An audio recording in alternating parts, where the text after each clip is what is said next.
Global Education Academy, and in today's class we are going to start the class 11 Business Studies Chapter 1. Okay, so in the previous classes we have already completed the Business Studies Chapter 1, and in today's class we will understand about the Chapter 2. Okay, so बिना देरी के start करते हैं. So इस chapter के बारे में अगर देखें तो इस चैप्टर में हमने जो स्टडी करनी है that is the forms of the business organisation. Okay, chapter 1 जो था वो रिलेटेड था बिजनेस के नेचर के बारे में. ओके, बिजनेस क्या है, कितने टाइप्स का होता है एंड उसका नेचर क्या होता है, उसकी क्या सिग्निफिकेंस है, क्या क्या मतलब स्टेप्स हमें लेने पड़ते हैं एक बिजनेस को रन करने के लिए. बट ये जो हमारा चैप्टर होने वाला है ना, इसमें हम लोग स्टडी करेंगे ओनली बिजनेस ऑर्गेनाइजेशंस के बारे में. Okay, so one by one हम लोग बड़े ध्यान से इसके सारे कॉन्सेप्ट को समझेंगे. तो सबसे पहला जो हमारा टॉपिक आ जाता है this is the forms of private sector undertakings. Forms of private sector undertakings. Okay, तो हमारे पास जो बिजनेस फॉर्म्स होती है उसमें से फर्स्ट है नॉन कॉर्पोरेट एंटरप्राइज और एक है हमारे पास कॉर्पोरेट एंटरप्राइज. ओके, इन दो के बारे में हमने स्टडी करना है. सबसे पहले हम लोग पढ़ेंगे नॉन कॉर्पोरेट एंटरप्राइज के बारे में. नॉन कॉर्पोरेट एंटरप्राइजेस हमारे पास 3 टाइप्स की होती है. सबसे पहले होती है सोल प्रोप्राइटरशिप, दूसरी होती है पार्टनरशिप एंड तीसरी होती है हमारे पास joint Hindu family business. Okay, ये 3 तरीके से हम लोग नॉन कॉर्पोरेट एंटरप्राइज चला सकते हैं. क्लियर. तो सबसे पहले बात करेंगे हम लोग यहाँ पर सोल प्रोप्राइटरशिप के बारे में. बट उससे पहले हमें यहाँ बताया हुआ है कॉर्पोरेट एंटरप्राइज के बारे में कि कॉर्पोरेट एंटरप्राइज कितने तरीके की होती है. तो उसमें आती है एक तो कॉर्पोरेटिव सोसाइटी, ठीक है, कॉर्पोरेटिव सोसाइटी, और एक आती है जॉइंट स्टॉक कंपनी. ठीक है, ये जो पीछे था ये था नॉन कॉर्पोरेट एंटरप्राइजेस जो कि 3 टाइप्स की होती है, sole proprietorship, partnership and joint in the family. And corporate enterprises जो होती है ये होती है corporative societies and joint stock companies. Okay, तो मैंने भी जैसा कि बताया कि हम लोग सबसे पहले नॉन कॉर्पोरेट एंटरप्राइज में सोल प्रोप्राइटरशिप के बारे में स्टडी करेंगे जो कि हमारा फर्स्ट नंबर है. ओके, चलिए. तो सोल प्रोप्राइटरशिप का मतलब क्या होता है? सोल की अगर हम बात करें तो सोल का मतलब होता है एक. क्या होता है? एक. यानी कि कोई भी ऐसी एंटरप्राइज जिसे कोई एक बंदा चलाए, केवल एक बंदा, ठीक है, हर चीज का मालिक सिर्फ एक ही बंदा होगा, तो उसे हम लोग बोलेंगे sole proprietorship. Okay, it is a one man business. ये क्या होता है? एक वन मैन बिजनेस होता है. As he invest the entire capital, यानी वही क्या करेगा? पूरी की पूरी कैपिटल बिजनेस में लगाएगा. ठीक है, जितने भी रिस्क हैं सबको वही बियर करेगा. ओके, मतलब सारा का सारी जितने भी एडवांटेज है, डिसएडवांटेज है, सब किसको मिलेगी? सिर्फ एक ही पर्सन को मिलेगी. ओके, तो इसीलिए हम इसे इंडिविजुअल प्रोप्राइटरशिप के नाम से भी जानते हैं क्योंकि इसको एक अकेला बंदा ही चलाता है. आगे बात करें सोल प्रोप्राइटरशिप के फीचर्स की, तो सबसे पहला है formation and the closure easy. तो इस की अगर हम बात करें, यानी कि सोल प्रोप्राइटरशिप को ना बनाना बहुत इजी है. इसको इजीली क्या किया जा सकता है? बनाया जा सकता है. ठीक है, इसमें कोई हमें ऐसा नहीं कि बहुत सारी फॉर्मेलिटीज पूरी करनी पड़ेगी, बहुत ही लेस फॉर्मेलिटीज में इजीली इसको तैयार कर दिया जाता है. अनलिमिटेड लाइबिलिटीज, इसमें लाइबिलिटीज अनलिमिटेड होती है, यानी कि जितनी भी लाइबिलिटीज होंगी ना वो सारी सारी एक ही बंदे के ऊपर होगी. ऐसा नहीं है कि हम इसको किसी और के ऊपर थोप सके. Sole risk bearer and profit recipient, यानी कि देखो जितने भी रिस्क होंगे, ठीक है, वो सारे के सारे एक ही बंदे को झेलने पड़ेंगे. जितने भी रिस्क होंगे वो सारे के सारे एक ही पर्सन झेलेगा जो कंपनी का मालिक होगा. एंड जितने भी प्रॉफिट होगा, ठीक है, उसका भी मजा कौन लेगा? वो एक ही बंदा लेगा. ठीक है, इसमें किसी और का कोई हिस्सा नहीं होगा. कंट्रोल, जो पूरा का पूरा कंट्रोल रहेगा बिजनेस पर, ठीक है, वो एक मतलब बंदे जो बंदा उस कंपनी को चला रहा है उसके ऊपर ही रहेगा. ठीक है, complete control of the business is held with the proprietor और हिमसेल्फ. पूरा का पूरा कंट्रोल सिर्फ एक ही पर्सन का होता है इसमें. No separate entity for the business forms the businessman, यानी कि देखो अगर यहाँ पे हम देखें तो बिजनेस और ओनर इन दोनों को अलग नहीं किया जा सकता. No separate. ठीक है, अगर बाई चांस बिजनेस को कुछ भी घाटा हो रहा है तो कौन भरेगा? उसे जो प्रोप्राइटर है उस कंपनी का, ठीक है, वही भरेगा. जो ओनर है वही भरेगा. यानी कि हम ये बोल सकते हैं कि अगर कभी भी बिजनेस में कोई भी प्रॉब्लम होती है, आग लग जाती है, चोरी हो जाती है या बिजनेस को बहुत बड़ा लॉस हो जाता है, तो होगा क्या कि जो कंपनी का ओनर है उसे अपने घर का सब कुछ बेचना पड़े, चाहे अपने घर को छोड़ना पड़े, सब कुछ बेचना पड़े, उसके बाद उसे कंपनी का क्या करना पड़ेगा? सारे लॉस की भरपाई करनी पड़ेगी. इससे हम क्या बोल सकते हैं कि ओनर और जो उसकी एंटरप्राइज है वो दोनों सेपरेट बिल्कुल भी नहीं होते हैं सोल प्रोप्राइटरशिप में.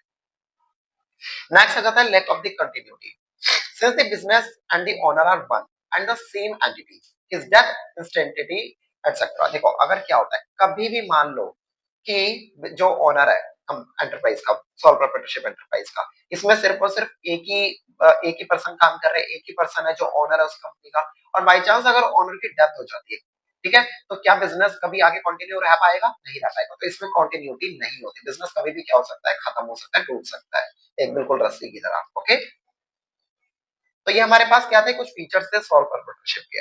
अब हम बात करेंगे इसकी मेरिट्स की, क्या इसके बेनिफिट्स हो सकते हैं, सॉल्व प्रोप्राइटरशिप के क्या बेनिफिट्स होते हैं। तो पहला बेनिफिट है क्विक डिसीजन मेकिंग, यानी इसमें हम डिसीजन बहुत तेजी से ले सकते हैं, हमें किसी पूछने डिस्कशन करने की कोई जरूरत नहीं है, जो है हमें खुद डिसाइड करना है। ओके, तो ये काफी ज्यादा इजी हो जाता है।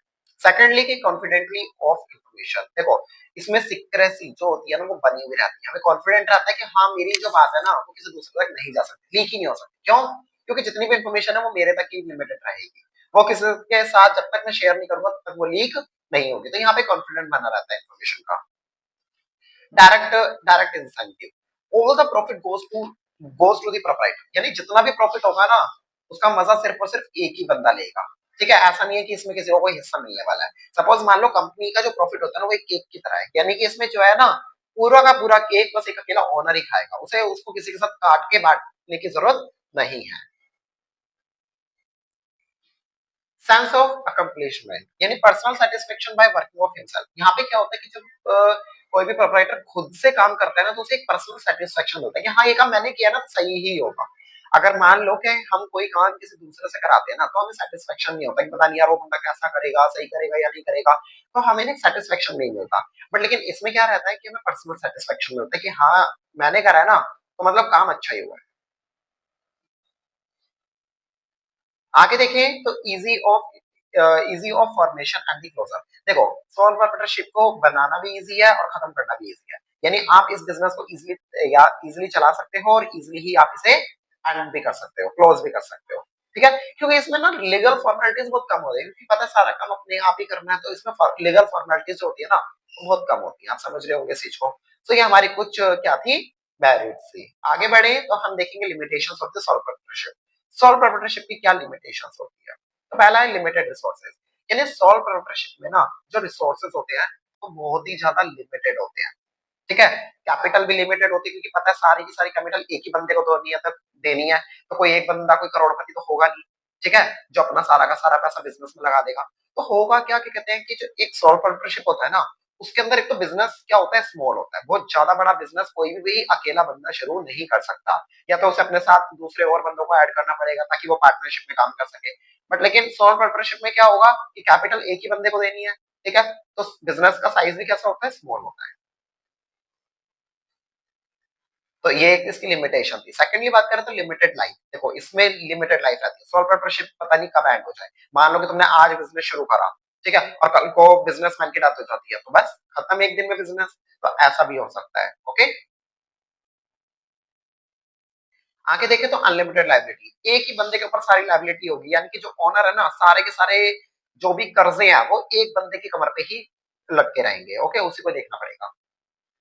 Limited managerial ability, the proprietor may not be efficient in all managerial pressure. देखो कोई भी बिजनेस करो उसमें बहुत सारा मैनेजमेंट करना पड़ता है, बहुत सारी मैनेजमेंट रिलेटेड एक्टिविटीज होती हैं, तो सारा का सारा मैनेजमेंट एक अकेला बंदा नहीं कर सकता, बहुत सारी प्रॉब्लम्स होती है, क्योंकि इतना एफिशिएंट तो वो होगा नहीं कि उसे हर चीज आती हो। ठीक है ना, तो इसीलिए वो अकेले सब कुछ हैंडल नहीं कर सकता, जिसकी वजह से उसकी जो उसका जो मैनेजमेंट है कई बार वो अच्छा नहीं हो पाता। तो ये एक बहुत बड़ी क्या है उसके लिए, एक लिमिटेशन है। ठीक है, जितना वो कर सकता है करता है, बट पूरे अच्छे एफिशिएंटली तरीके से नहीं कर सकता। तो ये कुछ इसकी लिमिटेशंस थी। नेक्स्ट हमारे पास आता है जॉइंट हिंदू फैमिली बिजनेस। ठीक है, तो जॉइंट हिंदू फैमिली बिजनेस एक ऐसा बिजनेस होता है जिसे एक फैमिली के अंदर कराया जाता है। ओके, फैमिली पूरी मिलकर, यानी फैमिली में जितने भी दादा दादी मम्मी पापा बच्चे बूढ़े सब लोग होते हैं, सब मिलकर क्या करते हैं, इस बिजनेस को अच्छे से चलाते हैं। So business owned by the members of the joint Hindu family. It is the oldest system of the business that can be seen only in the India. तो हमारे भारत में ये सबसे पुराना, ठीक है, पुरानी सभ्यता चलती आ रही है कि लोग पहले जॉइंट हिंदू फैमिली बिजनेस किया करते थे और आज भी करते आ रहे हैं। ठीक है, जैसे किसी के दादा ने कोई बिजनेस शुरू करा था, वो आगे क्या हो रहा है, वो बिजनेस चलता चला जा रहा है। ठीक है, जो दादा दादी थे उनके बच्चों ने, देन उनके पोतों ने, फिर उनके बच्चों ने, इस तरीके से क्या हो रहा था, ये बिजनेस चलता चला जा रहा है। ठीक है, पीढ़ी दर पीढ़ी, तो उसे जॉइंट हिंदू फैमिली बिजनेस बोलते हैं। It is govern by the provisions of the Hindu law. ये जो बिजनेस है ना ये हिंदू लॉ के अकॉर्डिंग क्या किया जाता है, रजिस्टर्ड कराया जाता है, मतलब ये जो बिजनेस चल रहा है हिंदू लॉ के अंदर चल रहा है। The basis of the membership in the business is birth in a particular family and 3 successive generations can be members in the business. तो क्या होता है कि ये जब बिजनेस शुरू किया जाता है, जिस फैमिली मेंबर्स जो भी फैमिली मेंबर इसे स्टार्ट करता है, देन उसके बाद इससे जो भी आने वाली जनरेशन में जो भी मेंबर्स होते हैं ना, वो इस बिजनेस को क्या कर लेते हैं, ज्वाइन कर लेते हैं, हम ऐसा बोल सकते हैं। The business is control by the head of the family. तो फैमिली का जो हेड होता है ना, वो इस बिजनेस को क्या करता है, कंटिन्यू करता है, चलाता है, कंट्रोल करता है, हम ऐसा बोल सकते हैं। तो उस पर्सन को हम लोग बोलते हैं कर्ता, और वो हमारे फैमिली का सबसे बड़ा मेंबर होता है। ठीक है, जैसे आप इस पिक्चर में देख सकते हो, सबसे बड़ा मेंबर हमारे बिजनेस हमारे फैमिली का ये है। ठीक है, तो एंटरप्राइज का जो कर्ता होगा वो यही कहलाएगा। ओके, जो पूरे बिजनेस पे कंट्रोल बना के रखता है। जितने भी मेल एंड फीमेल्स होते हैं, सबके पास इक्वल ओनरशिप राइट होता है उस बिजनेस पर। ओके, जिसे हम लोग को पार्टनर भी बोलते हैं। ठीक है, को पार्टनर्स भी इसे हम लोग बोलते हैं। अभी जॉइंट हिंदू फैमिली के क्या क्या फीचर्स हैं वो देख लेते हैं हम लोग। सो फॉर्मेशन, देखो minimum 2 members from the family and their essential property is used for the business. यानी कि क्या होता है, इनकी जो पुरानी प्रॉपर्टी होती है, ठीक है, जो इनके पूर्वजों की धरी हुई है, उससे उसमें ये लोग क्या करते हैं, ये लोग बिजनेस चलाते हैं, और कम से कम इस बिजनेस में 2 मेंबर का फैमिली मेंबर का होना जरूरी है। और इसका जो रजिस्ट्रेशन होता है वो हिंदू लॉ सक्सेशन एक्ट 1956 के अंदर करवाया जाता है।